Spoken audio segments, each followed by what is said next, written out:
23 मार्च 1931 Lahore central jail के एक छोटे से कमरे में एक 23 साल का लड़का अपनी मौत का इंतजार कर रहा था। उसके हाथ में कोई हथकड़ी नहीं थी, उसके चेहरे पर कोई डर नहीं था, सिर्फ एक किताब थी, लेनिन की बायोग्राफी। जब ब्रिटिश ऑफिसर्स उसे फांसी के लिए लेने आए, उसने मुस्कुराते हुए कहा, थोड़ा रुक जाओ, मैं किताब का लास्ट चैप्टर कंप्लीट कर रहा हूँ। सोचिए जरा, मौत के कुछ समय पहले भी एक इंसान पढ़ रहा है, उसके चेहरे पर कोई सिकन नहीं है। वो बंदा कोई आम इंसान नहीं था, वो थे द लेजेंड भगत सिंह।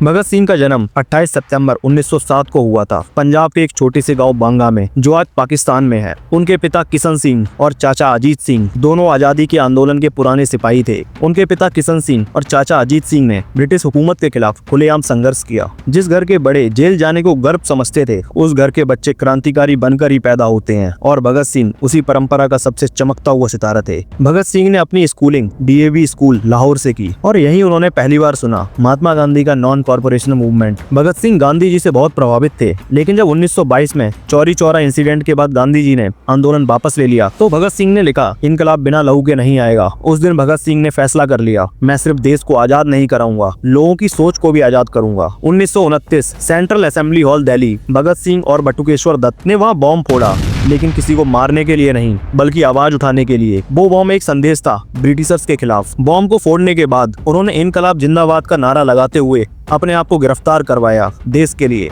और जेल के अंदर शुरू हुआ एक नया आंदोलन, हंगर स्ट्राइक का। 63 दिन तक बिना खाए उन्होंने और उनके साथियों ने ये आंदोलन किया, ताकि कैदियों को इज्जत और इंसाफ मिल सके। सोचिए, 63 दिन। ब्रिटिश सोच रहे थे भगत सिंह टूट जाएंगे, लेकिन वो टूटे नहीं, उल्टा उनको ही एक्सपोज कर रहे थे अपनी राइटिंग्स और लेटर्स से। फांसी से कुछ दिन पहले भगत सिंह रोज 8 से 10 घंटे पढ़ते थे। लेनिन, मार्क्स और रेवोल्यूशन की थ्योरीज उनकी जिंदगी का हिस्सा बन चुकी थी। और एक लाइन जो दिल को छू जाती है, वो कहते थे, मैं चाहता हूँ मेरी लाश हिंदुस्तान की जमीन को छू ले। 23 मार्च 1931 शाम पे करीब 7 बजे जेल के अंदर 3 फंदे तैयार थे, भगत सिंह, राजगुरु और सुखदेव के लिए। जेलर ने उन्हें बुलाया तो भगत सिंह ने आराम से कहा, मेरी किताब का आखिरी पन्ना रहता है, क्या मैं उसे खत्म कर लूं? पर जेलर ने मना कर दिया। जब तीनों को फांसी घर की तरफ ले जाया गया, तो वो गाते हुए जा रहे थे, इनकलाब जिंदाबाद और भारत माता की जय। शाम को 7:30 बजे उन तीनों को फांसी दे दी गई, लेकिन उनकी सोच, उनका इनकलाब